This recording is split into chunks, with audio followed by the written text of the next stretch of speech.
Hi, this is Arthur Carmazzi, best-selling author and currently ranked as one of the world's top 10 thought leaders in organizational culture and leadership. And welcome to Where's Your Brain? Today we are going to be talking about the Purple Brain, relational processing, where everything essentially is connected through data and information.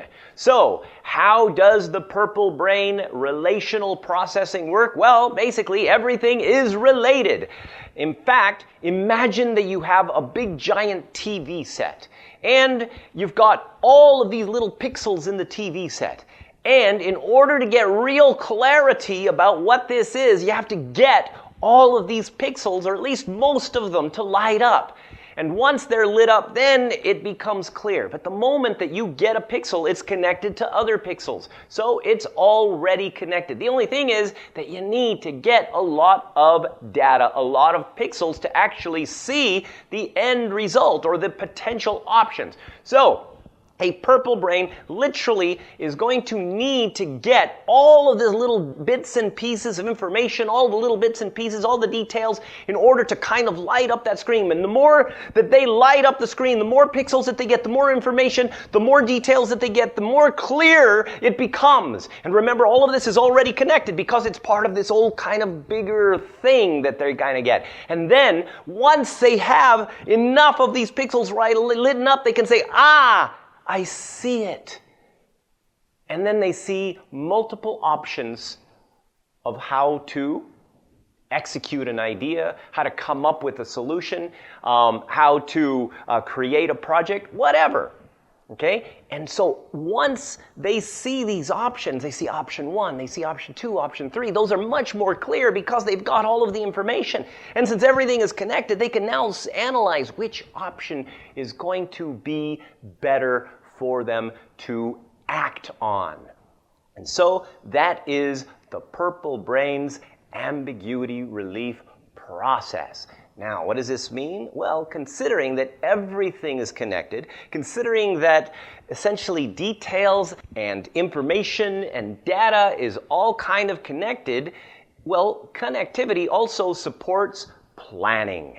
So Purple Brains are going to be better for planning, and they're going to be able to execute things more easily because they can kind of see where everything goes. Now, sometimes, however, Purple Brains are going to be a little bit misunderstood. Why? Well, because they take a little bit of time in order to get all of this information and all of these details. But here's the thing. If a Purple Brain makes a mistake, do they have to start over? No!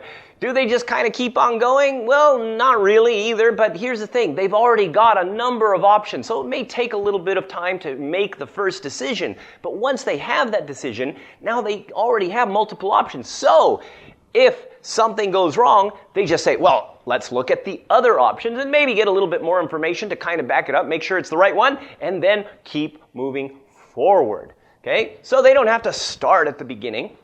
So now, Purple Brain's processing speed is not going to be as fast as some of the other ones, which means that they will notice all the little bits and pieces that, well, basically the faster speed guys miss, right? So Purple Brains are going to be really good at identifying small issues that can potentially turn into big issues. They can see details that oftentimes other people miss. So if you are going to be working with a Purple Brain, remember that the whole thing of how they process information is genetic. If you remember, if you've been watching this series, you know that this is a genetic process.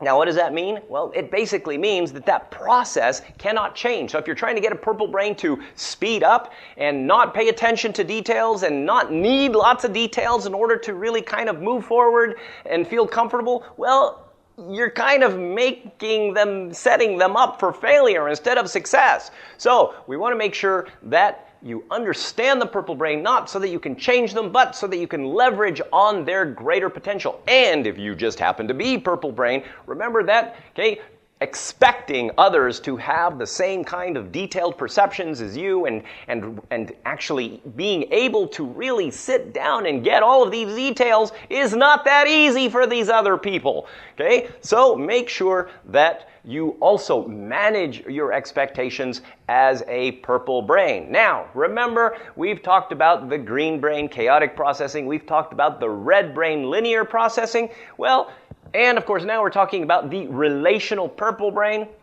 These can have conflict. Why? Well, imagine. Here you've got now the green brain who is chaotic processing, who gets clarity by taking action.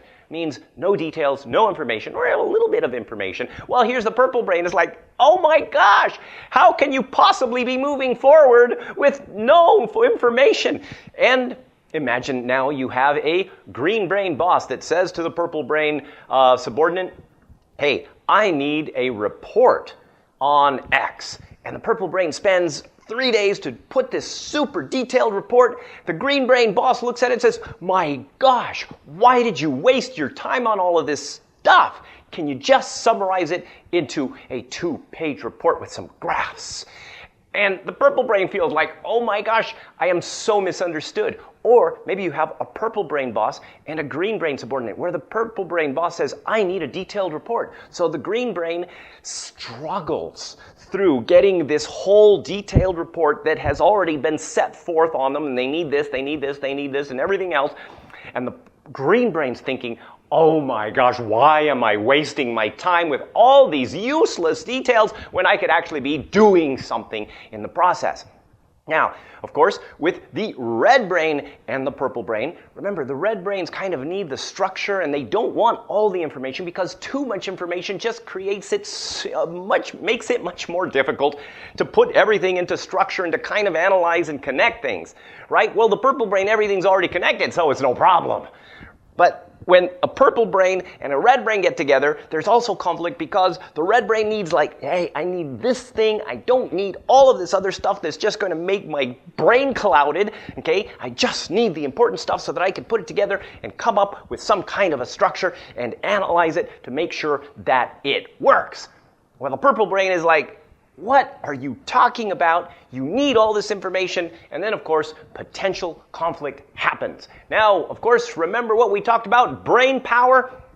Brain power is about making sure that you support each other's brain process to the fullest, which basically means that you leverage on strengths, do not focus on the weaknesses according to your idea of what weaknesses are based on your brain color, and definitely do not judge people by the color of their brain, because if you do, you're being a brain racist. In the next video, we're going to be talking about the blue brain intuitive processing. Until then, okay, do remember that if you want a very special deal on the Colored Brain book, go to coloredbrain.com/book, and then you get it for only $3.80. This is Arthur Carmazzi wishing you great success. Oh, come on, Papa. You know where the brain is. I even know it's in the cranium, in the skull. Get it? Okay. To take the accent, but the sir is the fastest fixer. Fastest? Second fastest. Oh, the second fastest. Which one's the first fastest?